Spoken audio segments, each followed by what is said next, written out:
listening to a podcast from Lite FM. It's the all-new Light Breakfast with Asha and Terry. And man, I could use all the help in the world, as if it's established already, with Yes, you Happy can. New Year. So, in so many ways, Asha would agree, right? That's why we're doing Happy New Year, improving our lives in various aspects. And today we're delving into how we can make our homes look better on a budget. All right, here with us to explain how we can revamp or reboot our houses on a budget. We've got Shahnaz, a residential interior designer. Nazrin, Terry is very excited. So excited because I don't want to even show you photos of what my house looks like because I don't want to be judged.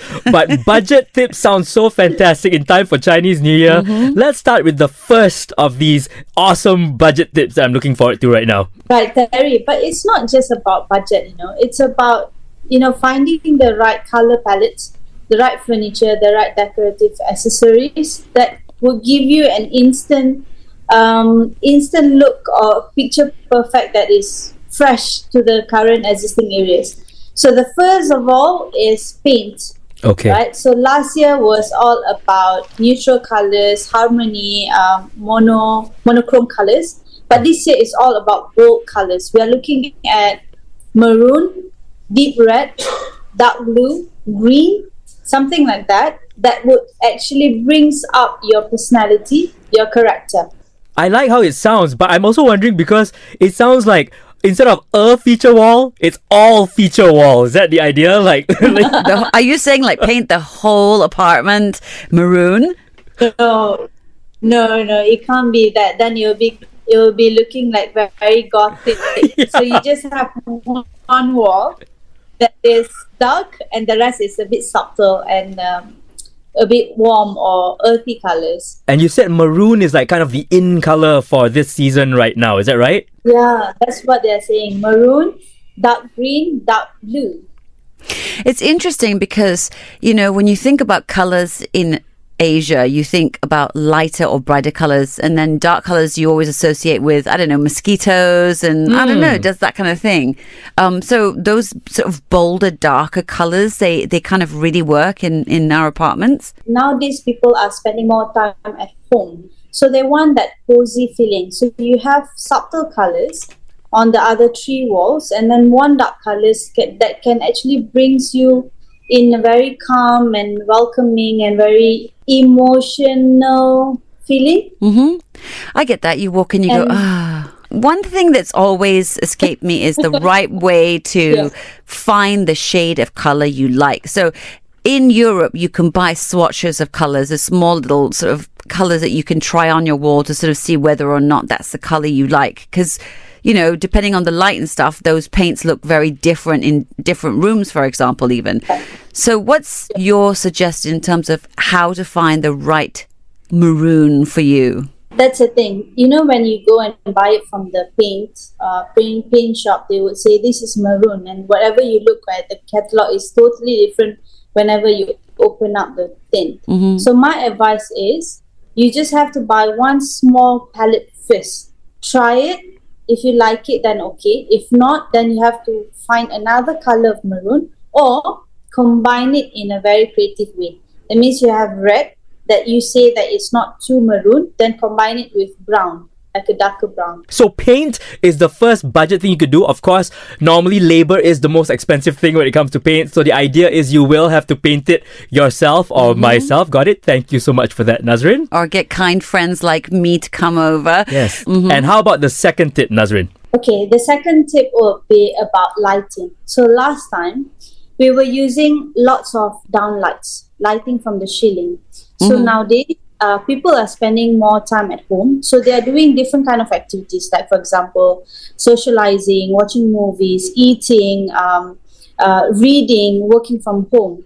So the idea for 2023 is to have different kind of lighting for different activities, right? So you have working lights for working. You have dimmable lights for watching TVs or socializing. And the interesting part is that you can have one area, but it's converted into versatile activities.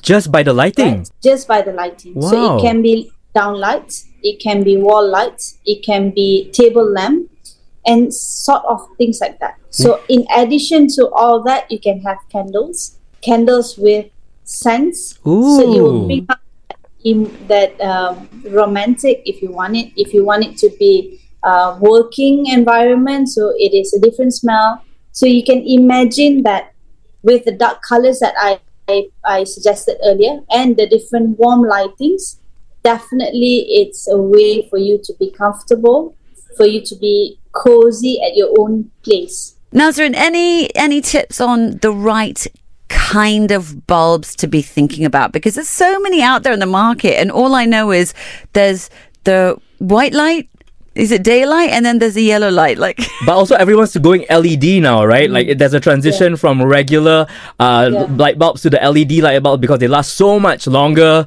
and they're more quality. Is that true? Is that the trend right now, Nazrin? I simply say no. It is actually. You're brilliant.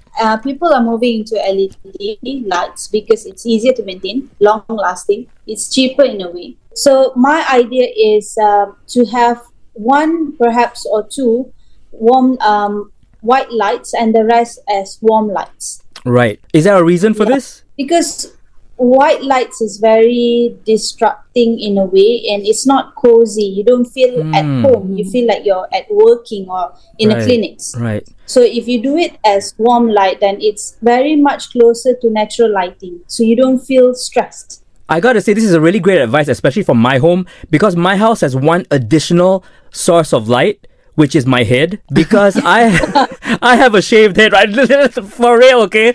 Because I have a shaved head. If it's completely shaved and I'm a little bit like oily sometimes, right? With the glint, when the light shines, I am actually part of the light source sometimes. I'm an additional point of shine. So I gotta say, sometimes I am the bright light in my own home. So you're right, I this is a great tip for me because I could be the source. Thank you, Nazrin. This is fantastic. 2 tips already. Nazrin, we're about to go into tip number 3. Any warnings on what not to do before we go into tip number 3, or should we say that to the end?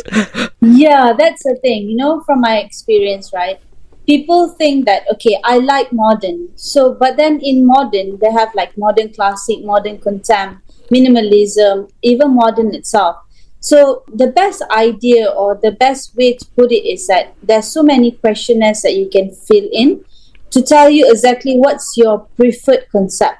So only from there, you go into Pinterest or you go into Google, then you know what to choose from. Because there's so many patterns, colors, textures, and people who don't know like what they prefer, they usually buy things just because it looks nice on them. But when they put things together, right, it looks very odd.